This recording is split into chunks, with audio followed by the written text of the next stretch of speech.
चंद्र को काया का रोग किस लिए लगा? रोहिणी पर ध्यान दिया और 26 जो पत्नियां थी उन पर ध्यान नहीं दिया, इसलिए काया का रोग हो गया। सोमनाथ जी की अगर हम कथा देखें, चंद्रेश्वर महादेव की अगर कथा देखें तो हमारे मन में आता है कि चंद्र ने अपनी एक धर्म पत्नी रोहिणी पर ध्यान दिया और 26 पर ध्यान नहीं दिया, इसलिए काया का रोग हो गया। पर शिव महापुराण की कथा कहती है ये कारण नहीं था। दक्ष प्रजापति ने केवल एक छोटी सी बात के लिए अपने दामाद को श्राप नहीं दिया। कारण केवल यह नहीं है कि 26 पत्नियों पर ध्यान नहीं दिया और एक पत्नी पर ध्यान दिया इसलिए ऐसा शरीर हो गया, ऐसा रोग हो गया। ना ना ना,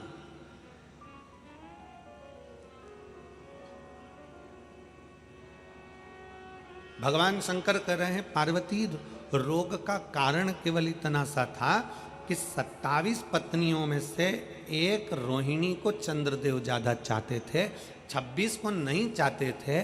कोई बात नहीं,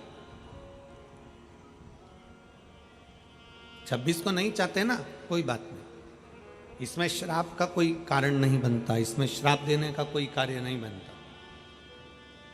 फिर पार्वती जी ने पूछा तो फिर इनको श्राप क्यों लगा? मेरी बहन के पति चंद्रदेव को श्राप क्यों लगा? तो भगवान शंकर ने कहा पार्वती उनको श्राप लगने का कारण केवल इतना सा था, तुम एक पत्नी को चाहो मना नहीं, 26 को तुम ना चाह रहे हो कोई बात नहीं, पर 26 का अपमान तो मत करो। 26 को अपशब्द तो नहीं कहिए, 26 की निंदा तो न करिए। आप अपनी पत्नी को चाहो मना नहीं है, पर बाकी का अपमान तो ना किया जाए।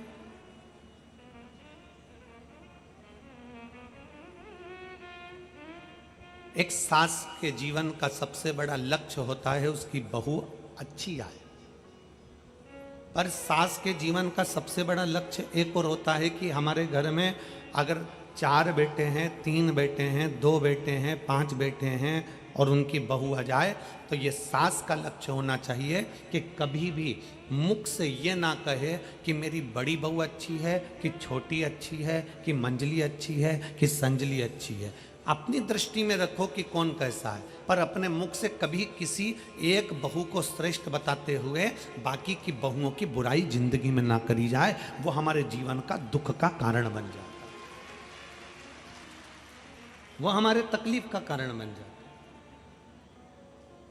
चंद्रदेव को काया का रोग क्यों हुआ? चंद्रदेव ने अपनी पत्नी रोहिणी को ज्यादा प्रेम करा इसलिए काया का रोग हुआ? नहीं नहीं नहीं, चंद्रदेव को कारण काया का रोग इसलिए हुआ क्योंकि चंद्र 26 जो पत्नियां थी, 27 में तो प्रेम था, 26 पत्नियों का अपमान कर देते थे। 4 लोग बैठे हैं, 4 लोगों में जैसी पत्नी पानी लेकर आई अपमान कर दिया, हर कुछ कह दिया, अपशब्द कह दिए, चिल्ला कर दौड़ दिए, कुछ कहने में आ गया, कुछ बोल दिए।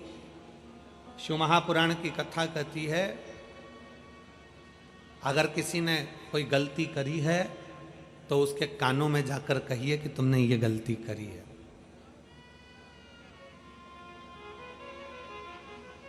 और किसी ने कुछ अच्छा करा है तो कानों में जाकर ना कहिए, बल्कि नगाड़ा बजाकर कहिए कि तुमने ये अच्छा किया है, तुमने ये श्रेष्ठ किया। 26 पत्नियां जब पानी लेकर आती चंद्र तब चिल्लाकर दौड़ते। 26 पत्नियों में से एक पत्नी जब पंखा डोलाती चंद्र जब चिल्ला के दौड़ते। दुनिया के लोगों ने कहा कि 26 पत्नियों पर ध्यान नहीं दिया इसलिए चंद्र को काया का रोग हुआ। ना ना ना, 26 पत्नियों पर ध्यान नहीं, 26 पत्नी का अपमान करा इसलिए काया का रोग।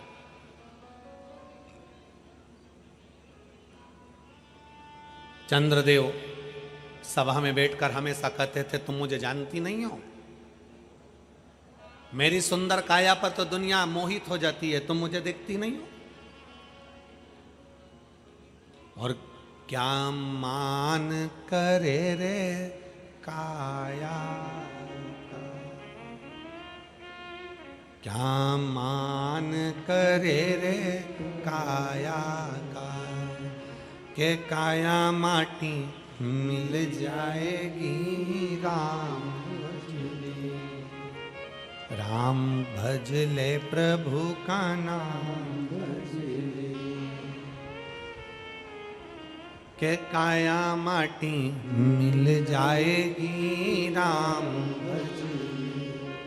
चंद्रदेव अपनी काया का गुणगान करते रहे, मेरी काया ऐसी है, मैं इतना सुंदर हूं, मेरा स्वरूप ऐसा है ना। धन, संपदा, सत्ता और काया, धन, संपदा, सत्ता और काया कभी आपकी नहीं हुई है। थोड़े दिन अगर धन का सुख भोग रहे हो सकता है कि जीवन का क्या पहलू आ जाए, किसने देखा। इसलिए मर्यादित शब्द होना चाहिए। काया बहुत सुंदर है, बचपन में सुंदर है,